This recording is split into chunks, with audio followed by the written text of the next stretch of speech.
Hi, welcome to my kitchen. I'm Tiara. Today we are going to be making a Japanese style souffle cheesecake. So if you've never baked before, this is probably not the baking project to start with, but if you have a little bit of baking experience, or if you've ever baked a regular cheesecake, this is not too dissimilar. So let's go ahead and get started.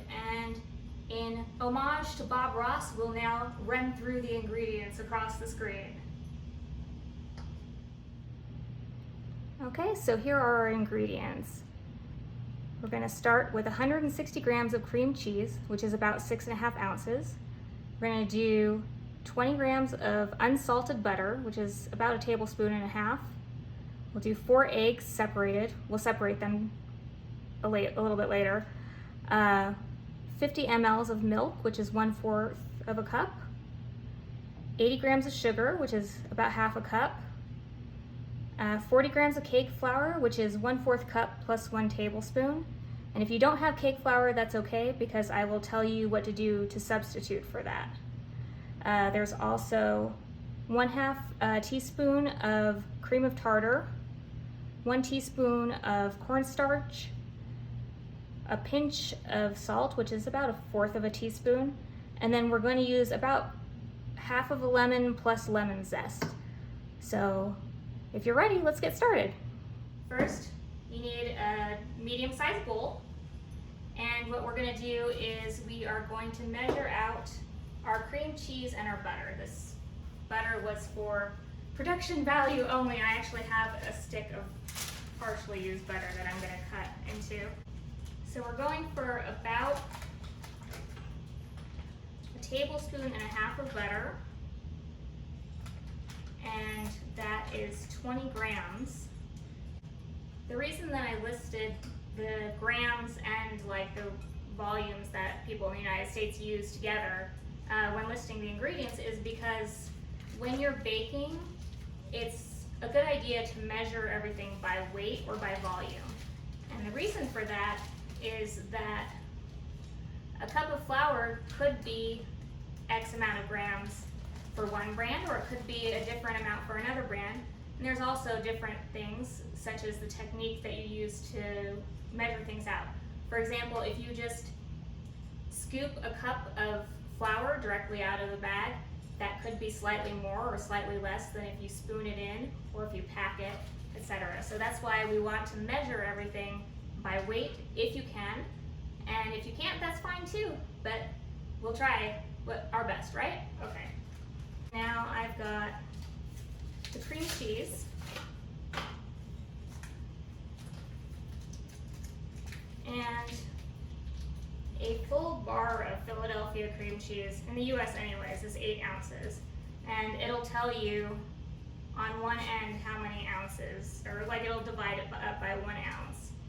So we've got 1, 2, 3, 4, 5, 6.5 for 160 grams.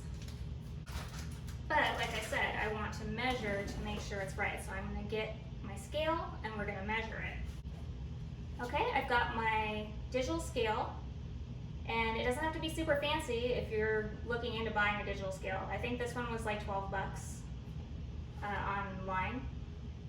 So you put the bowl on first and then turn it on. That way it doesn't count the weight of the bowl when you're measuring. Make sure it's set to grams, and then we'll cut into this cream cheese and just drop it in there. It's 130, so it was not too far off.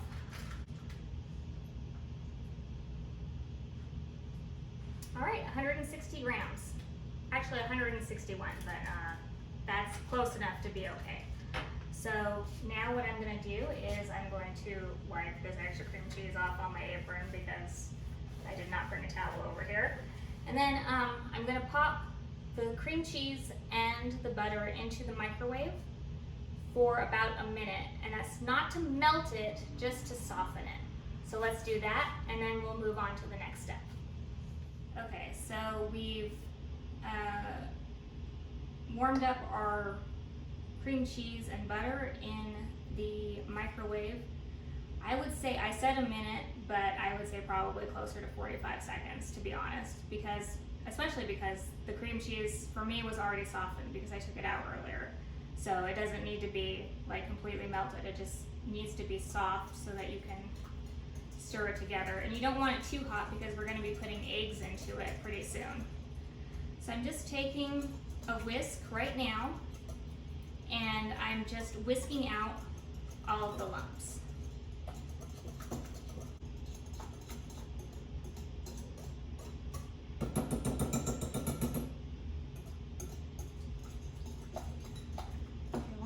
Nice and smooth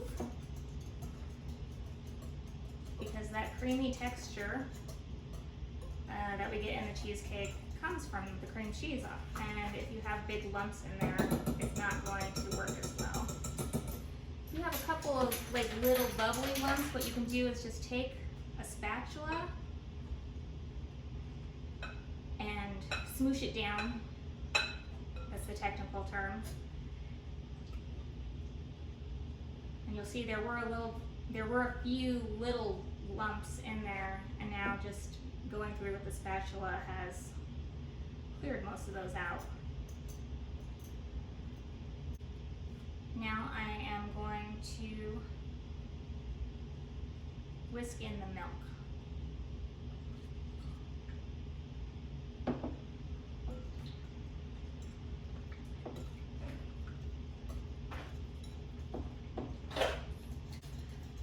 So now we've whisked in the milk. You can actually see now that the milk is in here that it's gotten even smoother. So like any of those little extra bumps or lumps, don't be too worried about them because as we add more liquid, this mixture is warm, so it'll kind of melt and even itself out.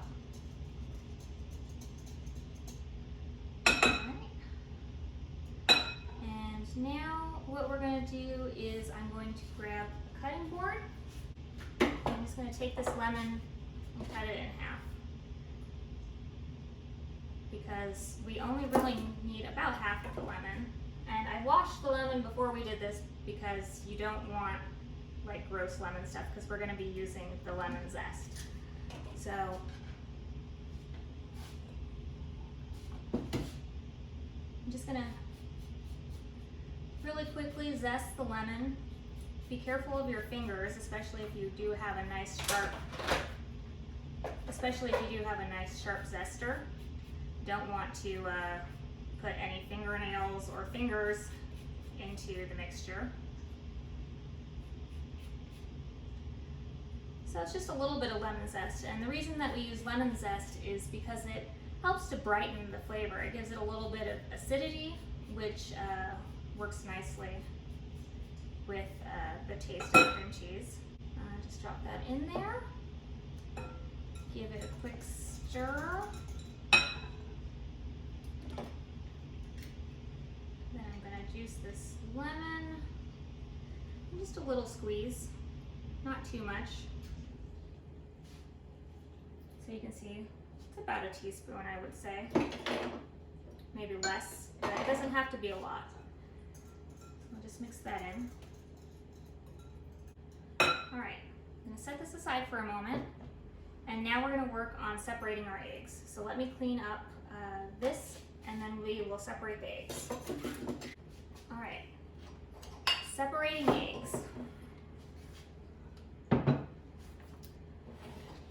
When we are separating the eggs, you want them to be like room temperature. They don't have to be, you don't have to like keep them out for hours. Like if you put them out like an hour before you're gonna bake, that's fine. It doesn't matter if they're exactly room temperature. You just don't want them to be freezing cold.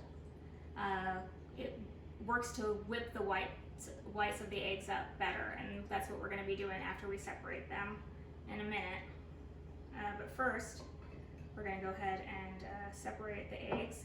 This is just a cute little egg separator that I bought online, and we're gonna try it and see how it works. But then I'll also just use my hand and show you how I normally separate an egg before I bought this little thingamajig.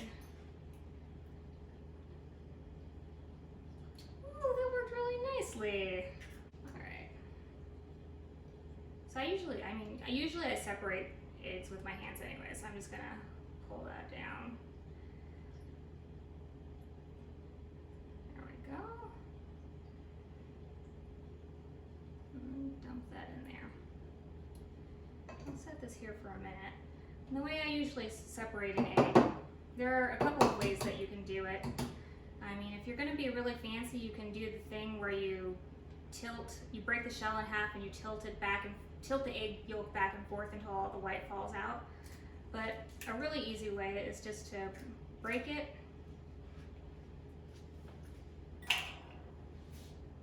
dump it into your hand,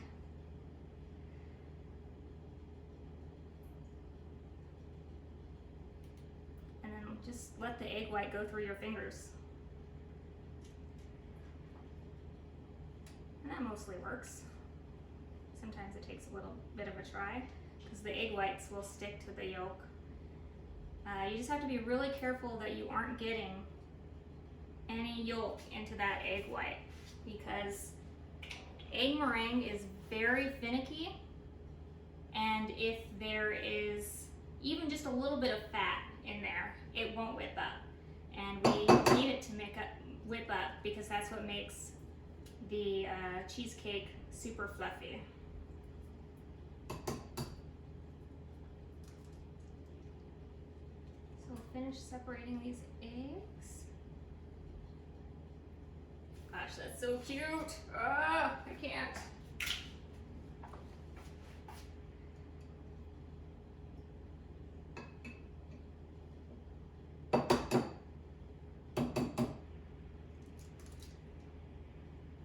Some people say don't crack your eggs against the edge of the dish. I say it's fine, obviously I'm doing it. As long as you're very careful, you don't want to like smash your egg when you're cracking it. Oh, there we go. That was almost a disaster, but we managed to save it at the last minute. Okay, so I am gonna go wash my hands and put this little egg guy into the sink, and I will be right back. All right, so we've separated our eggs, and we'll put the yolks aside for now. Bring back our dish of cream cheese mixture, and just gonna drop a couple of the eggs in. I'll do it 2 at a time just to even it out a little bit, spread it out. Bilbo, what you doing? He's helping / trying to scratch his eyes. My dog Bilbo just recently had cataract surgery, so he's got very itchy eyes, obviously, and he keeps trying to scratch them by rubbing his cone against anything that he can lean on. And that's not helpful for anybody, but there you go. All right. So as you can see, once we mix in those egg yolks, this gets nice and yellow colored.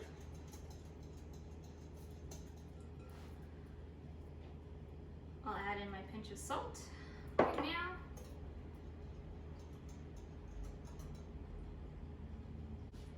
And now we're going to do our cake flour.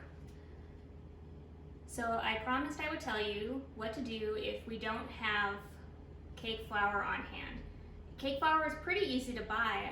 I mean, as I'm recording this, it's July in the middle of the pandemic, so I don't know if cake flour is actually easily available in the store right now, but in many times it is, and I think most people aren't picking it up because they don't really see it, and it's often in little boxes and not exactly next to the flour.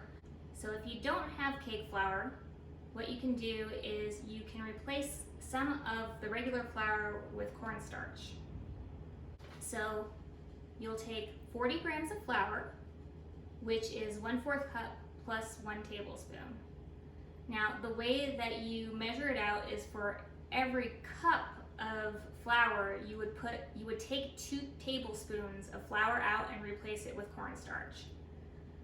But this is 1/4 of a cup, so you would take out 1.5 teaspoons of flour and replace it with cornstarch. We're just going to take out 2 because it's going to be 1/4 plus 1 tablespoon of flour, so it's a little bit more. So we'll take out 2 teaspoons of flour and replace that with cornstarch. Okay? But I have cake flour, so I'm not going to do that. So I'm going to put my sieve over the top, and I also have, in addition, even if you're adding cornstarch into your regular flour to make the cake flour, we have 1 teaspoon of cornstarch extra. So I'm just going to dump that cornstarch. I'm going to dump that cornstarch into the flour, and then I'm going to put in the cake flour into the bowl with the egg and cream cheese mixture. And the reason that we use a sieve or a sifter is so that you don't get any lumps. All right. Just give that a nice mix.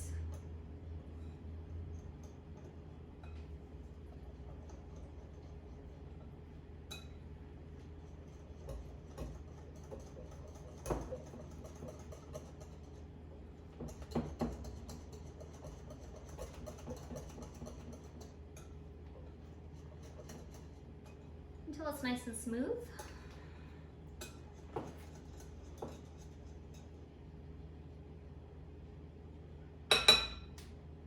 And then we are ready to whip up our egg whites. All right, so I had to move away from the kitchen table because my stand mixer plug does not reach that far. So we are over here with the stand mixer. If you don't have a stand mixer, you can just use a handheld mixer. It's just more arm work, basically. So what I'm going to do is I'm going to put the egg whites into the mixer bowl, and then I'm going to lightly start to beat them.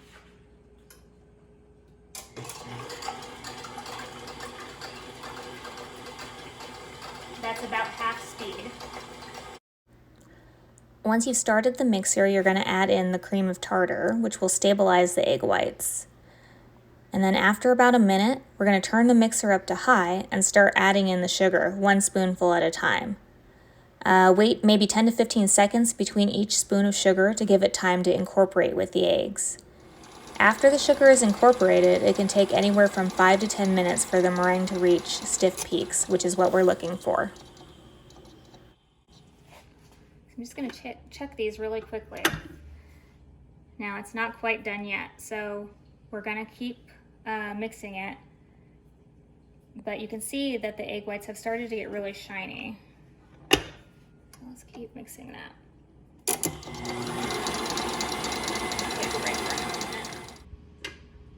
Okay. Now we're done. See, the egg whites are standing up on their own. And if you want to do the thing that they do on the Great British Bake Off to see if stiff peaks have formed, you can put it over your head and it doesn't come out. We have stiff peaks here, and now we're gonna go fold this into our cheesecake mixture. All right, so let's head back to the table. So while eggs were whipping up, I cleaned off my spatula, and we're gonna start to mix the egg whites into the egg and cream cheese mixture. And just drop a little bit of it in there. And just very gently with the edge of the spatula, swirl it around and run it through. And you're just very gently mixing everything together. You don't want to be too tough with it because you'll knock all of the air out of the meringue, and that definitely defeats the purpose. So you can see that starting to come together. And we're basically just mixing around the sides of the bowl and then cutting through the center. All right, put some more in. I'll do it usually in about thirds, And you just don't want to put it all in at once because it's going to be too much and it's going to be too clumpy. You can see that the mixture is very floofy right now compared to what it was before I started putting the eggs in.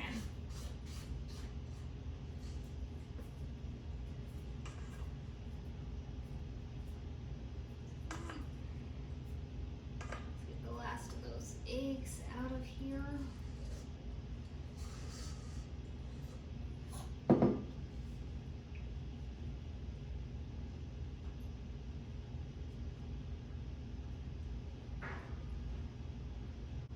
So now that that's done, I am going to preheat the oven to 350 degrees, and then I'm going to go grab a tin that we can bake it in. So I will be right back. All right, so I have my tin for baking. This is a 7-inch round by 3-inch deep dish. I actually bought this for the Instant Pot because you can bake cakes in the Instant Pot apparently. But I only have the 3-quart Instant Pot, so this does not fit in there. But it will be good for the cheesecake, so we'll use this. I'm going to take a little bit of parchment paper and I'm going to put it inside. If you don't have 7-inch round parchment paper, because who does, you can take a square piece of parchment paper, just set it down, draw a circle around it, and then cut around slightly smaller than the circle, and it should fit inside okay. So we'll do that. Actually, before I put that in, I'm going to get some baking spray. Just take a little bit of baking spray, give it a couple of squirts, and then use a paper towel to kind of spread it around the sides. Obviously, you don't need it around the bottom as much because you're going to be putting your baking parchment in the bottom. We're just going to dump this in very gently. Again, you don't want to knock all the air out of it.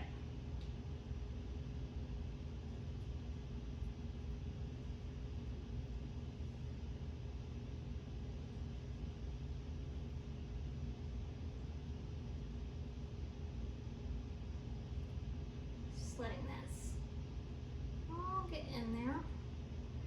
So this pan is probably a little bit bigger than what I might have used normally. I think for this amount of cheesecake, a 6-inch dish would have been okay, but the 7-inch one is fine too. And that inch difference isn't gonna really make a difference in the baking time, okay? So it's not a big deal to have a 6-inch dish or a 7-inch dish or whatever. So now what I'm doing is I'm just taking the spatula and I'm lightly tapping the top of the cheesecake to smooth it out. And again, you don't want to be violent with it. You just want to tap it and get like the little top air bubbles out.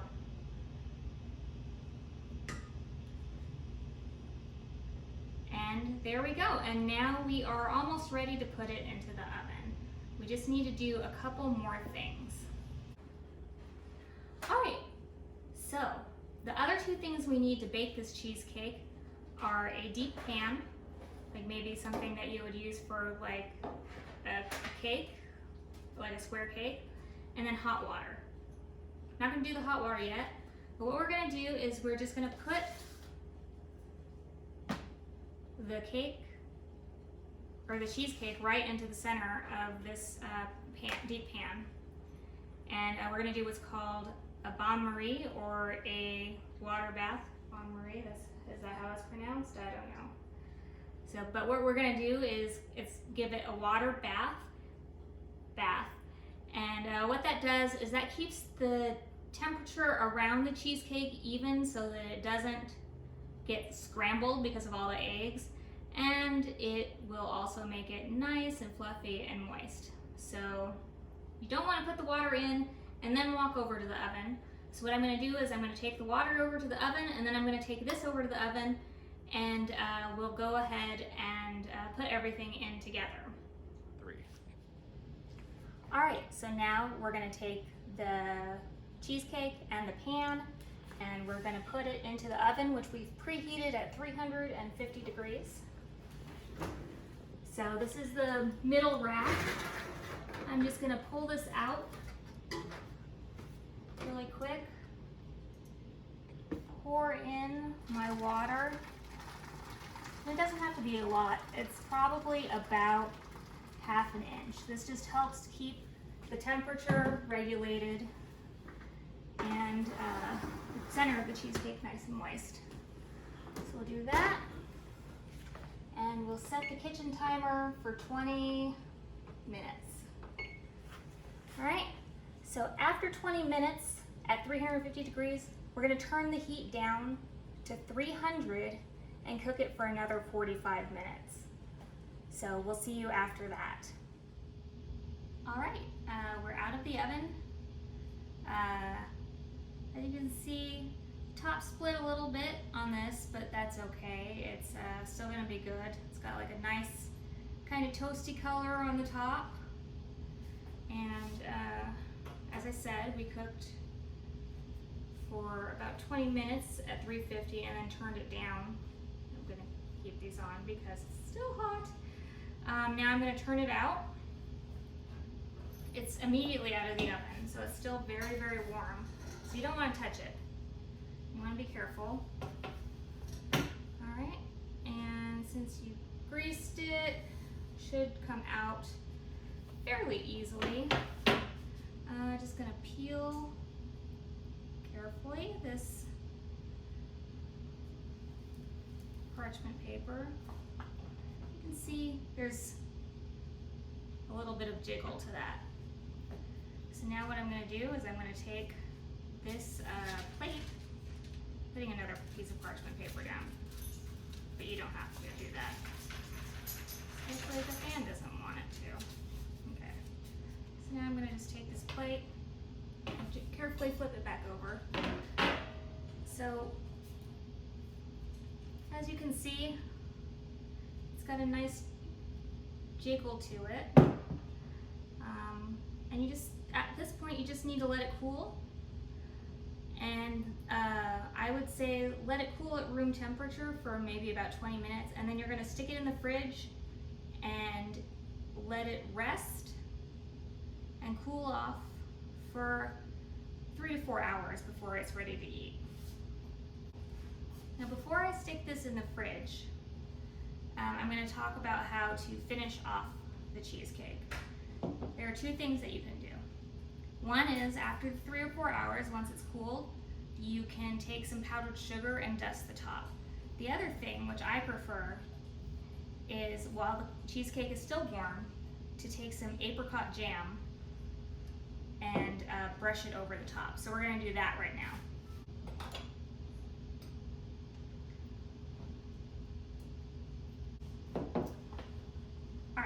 So I've just taken a regular teaspoon out of the drawer, and I've just taken a spoonful of the apricot jam, about a teaspoon of water, and I microwaved it for 15 seconds to kind of get it nice and melty.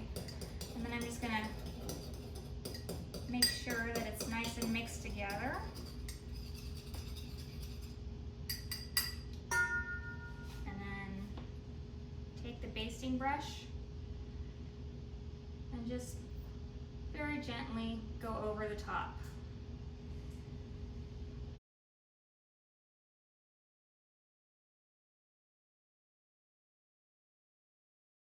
Okay, and that's ready to just set aside. Like I said, it'll cool for about 20 minutes at room temperature, and then pop it in the fridge and let it cool for 3 to 4 hours before it's ready to eat. So I'm gonna let you in on a little secret. I actually made 2 of these because one of these, this one in particular, I made for a friend. So I have one that I made already. So now we're gonna do a nice taste test with my husband. I think I'm legally obligated to let him eat anything that I bake for these videos. Not really, but we'll just say that. So we'll be back in a minute and we'll try the cheesecake and see how it is. Alright, well, first of all, I want to say thank you for helping me to make this very first video. I'm I'm not really sure either of us knew what we were doing, but we kind of figured it out. We had a lot of help from dogs underneath our feet, so thanks dogs also, but especially thank you, Dan. You're welcome. So are you ready to try some cheesecake? I am very ready. I don't know if you know, but you do know that cheesecake is like my favorite, so All right. I'm very ready. Let's give it a try.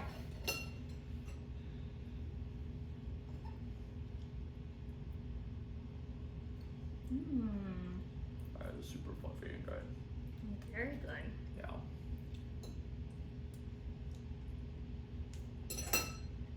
Pippin, you want to try a piece? Pippin has some neurological problems, so he totally just like tried to eat my finger along with the cheesecake. But that just goes to show how delicious it is.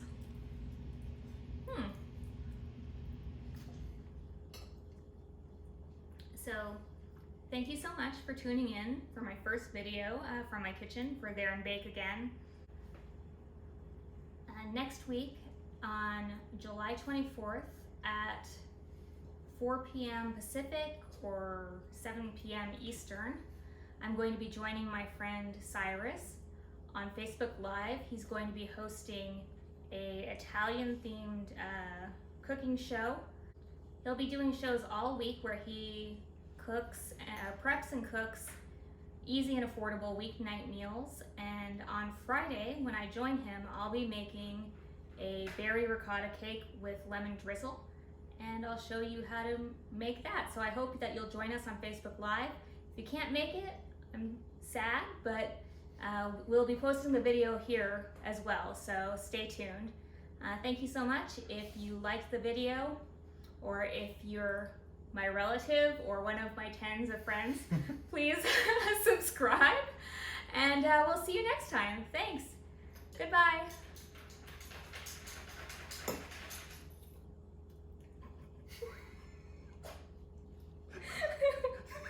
Wait.